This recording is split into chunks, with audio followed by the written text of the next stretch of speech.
Hello साथी, अपनी class को स्टार्ट करते हैं।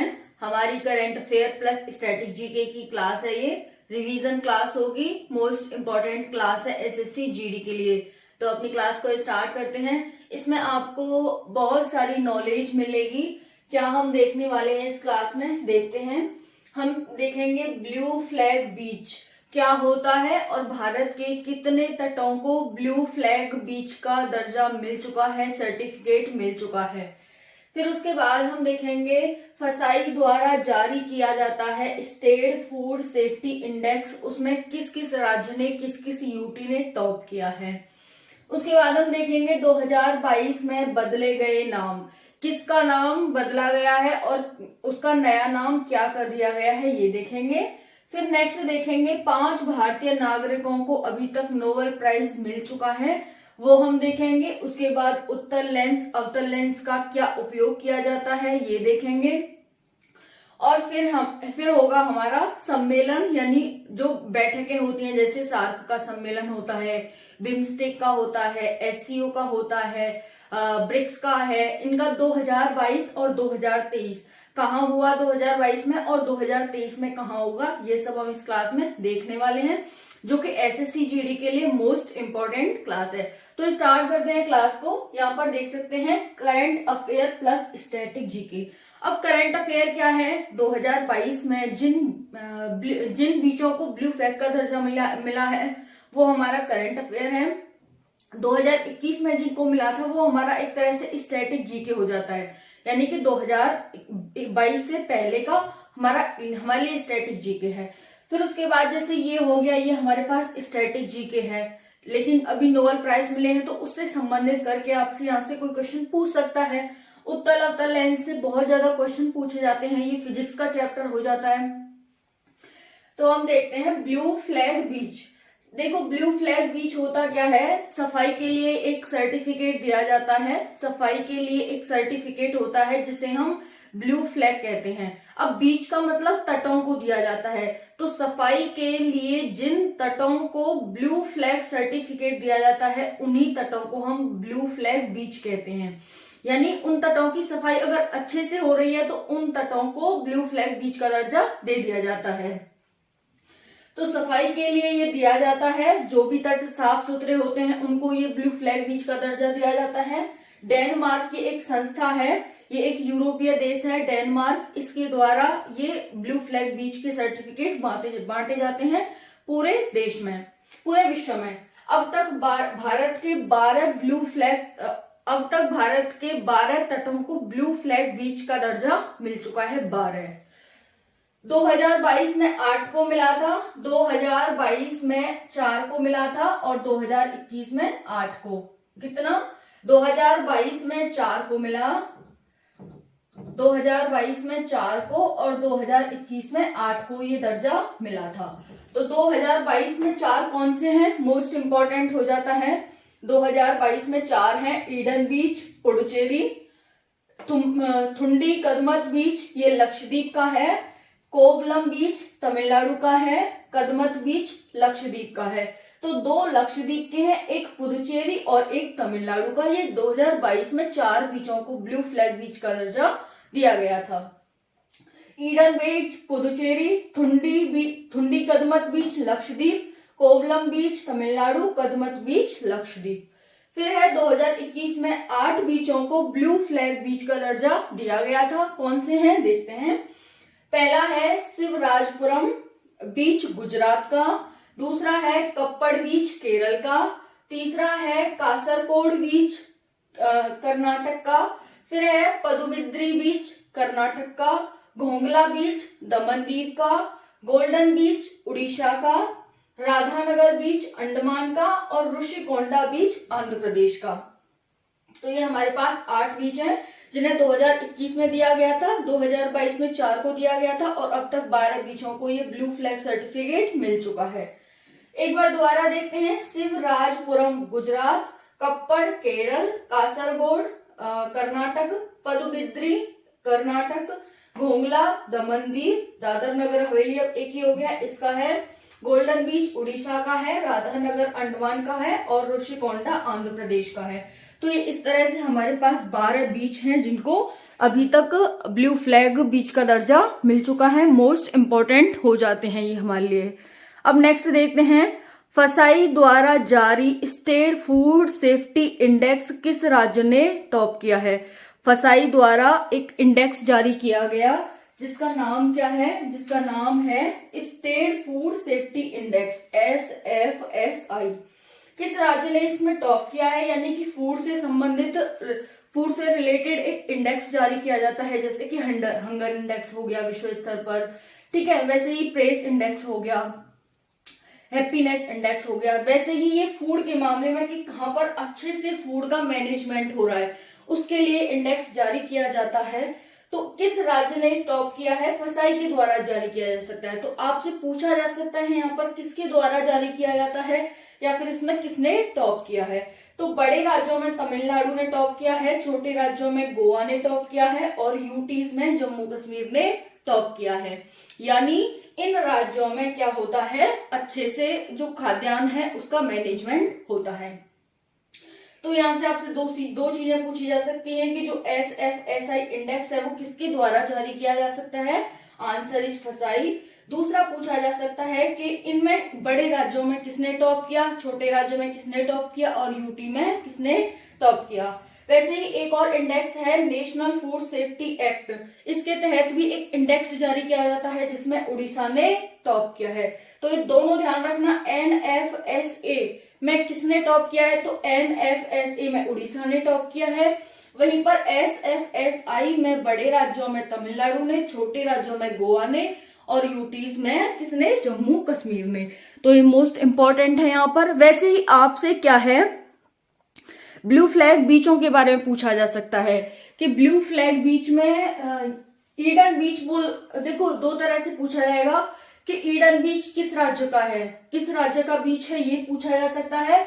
या फिर पूछ लेगा कि निम्नलिखित में से 2022 में किस बीच को ब्लू फ्लैग बीच का दर्जा दिया गया है। तो दो तरह से ही वो आपसे यहां से भी बीचों से क्वेश्चन पुट कर सकता है कि किस राज्य का है या फिर 2022 में किस राज्य को दिया गया है या 2021 में किस राज्य को दिया गया था। अब तक कितने राज्यों को दिया जा चुका है, किस संस्था के द्वारा दिया जाता है, किस देश की संस्था है ये, क्यों दिया जाता है, उद्देश्य क्या है इसे देने का, ताकि जो तटों की जो बीच हैं उनकी सफाई को ज्यादा से ज्यादा बढ़ावा मिले, लोग ज्यादा से ज्यादा प्रोत्साहित हो, इसके लिए पुरस्कार इन्हें दिया जाता है। तो यहां से आप ये ध्यान रखेंगे, हमारे 2022 में 4 बीच हो गए, 2021 में 8 बीच हो गए।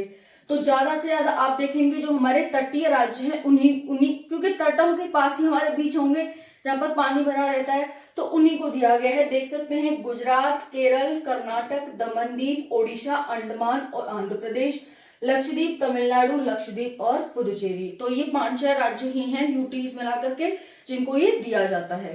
नेक्स्ट है दक्षिण पश्चिमी क्वाड क्या है? दक्षिण पश्चिमी क्वाड क्या है? जैसे कि अभी आप क्वाड सुनते हैं जिसमें 4 देश हैं, यूके जिसमें 4 देश हैं, अमेरिका, भारत, ऑस्ट्रेलिया और जापान। शिंजो आबे के द्वारा इसकी मतलब इसका निर्माण की नींव रखी गई थी कि भाई एक क्वाड होना चाहिए 2007 में, फिर जब जाके 16, 17, 18 के बीच में बना था। तो वैसे ही दक्षिण पश्चिमी क्वाड है, ये इसे I2U2 कहते हैं, जैसे उसे क्वाड कहते हैं इसे I2U2 कहते हैं।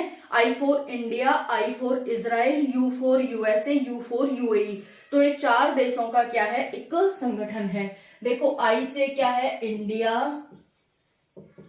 इंडिया मतलब भारत, एक I से हो जाएगा इजराइल, एक U से हो जाएगा UAE और एक U से हो जाएगा USA, ठीक है। तो ये 4 देशों का एक ग्रुप है दक्षिण पश्चिम में। जैसे आपको ये भारत दिख रहा है, भारत के इधर जाएंगे तो हमें UAE दिखेगा, इजराइल दिखेगा, USA दिखेगा। तो एक पश्चिम के साइड जो पश्चिम के देश हैं उनका ये एक ग्रुप है, तो इसीलिए इसे दक्षिण पश्चिमी, भारत दक्षिण में पड़ता है और ये पश्चिम के देश हैं, तो इसीलिए इस ग्रुप को क्या कहा गया है, दक्षिण पश्चिमी क्वाड कहा गया है। नेक्स्ट है 5 भारतीय नागरिकों को नोबेल प्राइज अब तक मिल चुका है। कितने? 5 भारतीय नागरिकों को तो यहाँ पर देख सकते हैं पहले रविंद्रनाथ टैगोर, जिनके द्वारा हमारा राष्ट्रगान लिखा गया आमार सोनार बांग्ला। तो यहाँ पर देख सकते हैं जनगण मनगढ़ हमारा हो गया, आमार सोनार बांग्ला ये बांग्लादेश का हो गया। मतलब इनके द्वारा ही दोनों देशों का राष्ट्रगान लिखा गया है रविंद्रनाथ टैगोर के द्वारा। तो हमारा राष्ट्रगान कौन सा है? जनगण मनगढ़। और बांग्लादेश का कौन सा है? आमार सोनार बांग्ला। दोनों ही राष्ट्रगान इन्हीं के द्वारा लिखे गए हैं, रविंद्रनाथ टैगोर के द्वारा। तो यहाँ पर रविंद्रनाथ टैगोर 1913 में इन्हें साहित्य के लिए नोबेल प्राइज मिला था। सीवी रमन को 1930 में भौतिक विज्ञान यानी कि फिजिक्स के लिए मिला था। सीवी रमन को 1930 में, मदर टेरेसा को 1979 में शांति के लिए, अमर्त्य सेन को 1998 में अर्थशास्त्र के लिए और कैलाश सत्यार्थी को 2014 में शांति के लिए मिला था। तो यहाँ पर ये 5 व्यक्ति हैं जिन्हें नोबेल प्राइज मिल चुका है। तो आप सभी जानते हैं ये किसके द्वारा, स्वीडन के द्वारा बांटा जाता है और इसमें क्या क्या प्राइज मिलता है। वीडियो पढ़िए, मैं कमेंट सेक्शन में लिंक कर दूंगी। काफी चीजें हैं इसके बारे में जानने के लिए, किस किस क्षेत्र में ये नोबेल प्राइज दिया जाता है, तो उस वीडियो को देखकर आप सारी जानकारी ले सकते हैं। तो यहाँ 5 व्यक्ति हो गए। रविंद्रनाथ टैगोर 1913 साहित्य, सीवी रमन 1930 भौतिकी फिजिक्स, मदर टेरेसा 1979 शांति, अमर्त्य सेन 1998 अर्थशास्त्र, कैलाश सत्यार्थी 2014 शांति। नेक्स्ट है उत्तल। उत्तल लेंस का उपयोग कहाँ किया जाता है? किसका? उत्तल लेंस का उपयोग कहाँ किया जाता है, हमारा ये क्वेश्चन है। तो उत्तल लेंस को हम इंग्लिश में कॉन्वेक्स कहते हैं। क्या कहते हैं? कॉन्वेक्स। तो उत्तल लेंस का उपयोग कहाँ किया जाता है? वाहनों में पीछे को देखने वाले शीशे में।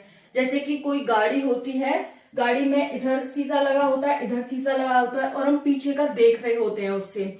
तो उसमें जो शीशे होते हैं ना साइड में गाड़ी के, जो हमारी फर्स्ट खिड़की होती है जहाँ ड्राइवर बैठते हैं, बगल में एक और आदमी बैठता है, तो वहां पर जो शीशे लगे होते हैं ना पीछे का देखने के लिए, उसमें क्या होता है? कॉन्वेक्स लेंस लगा होता है, यानी उत्तल लेंस लगा होता है। उत्तल लेंस करता क्या है? तो कहाँ उपयोग किया जाता है? वाहनों में पीछे को देखने वाले शीशे में ये लगा होता है। दूर का देखने के लिए इसका उपयोग किया जाता है, ताकि वाहनों को दूर तक का देखा जा सके उस शीशे में। दूरदृष्टि दोष, जैसे कि कोई व्यक्ति है, दूर का देखने के लिए अगर किसी को दूर का नहीं दिखता है तो उसका जो मिरर होता है, उसका जो लेंस होता है, चश्मे का लेंस होता है, उसमें क्या होता है? यही वाला कॉन्वेक्स लेंस यूज किया जाता है ताकि उसे दूर का दिखे। तो दूर का दिखता है, पास का नहीं दिखता है, दूर का दिख रहा है, उसे हम दूरदृष्टि दोष कहते हैं। और जब पास का दिखता है, दूर का नहीं, मतलब देखो यहाँ पर क्या है कि दूर का किसी को दिख रहा है और पास का नहीं दिख रहा है। तो पास का नहीं दिख रहा है, इसमें क्या हो गया? दूर का दिख रहा है तो दूरदृष्टि दोष, और पास का दिख रहा है तो निकट दृष्टि दोष। जो दिखता है हम वही दोष कहते हैं इसमें। दूर का दिखता है तो दूरदृष्टि दोष, पास का दिखता है तो पास दृष्टि दोष यानी निकट दृष्टि दोष। तो वाहनों में पीछे का देखने वाले शीशे में दूरदृष्टि दोष में, जिसको दूर का नहीं दिखता उसमें उपयोग होता है, मतलब दूर का दिखता है पास का नहीं दिखता। फिर घड़ी के छोटे छोटे पुर्जों को देखने में इसका उपयोग किया जाता है। फिर आता है अवतल लेंस, जिसे हम कॉनकेव लेंस कहते हैं। ये मोतियाबिंद रोग के निवारण में, अगर किसी को मोतियाबिंद हो जाता है तो उसका जो लेंस होता है उसमें इसका उपयोग किया जाता है कॉनकेव लेंस का, यानी अवतल लेंस का। फिर है हेडलाइट्स, जो हमारी हेडलाइट्स होती हैं व्हीकल्स की, उनमें इसका उपयोग किया जाता है। दाढ़ी बनाने वाले शीशे में, जो हम दाढ़ी वगैरह बनाते हैं उसके शीशे में कौन सा लेंस होता है? तो अवतल लेंस होता है। एग्जाम में आपसे पूछा जा सकता है।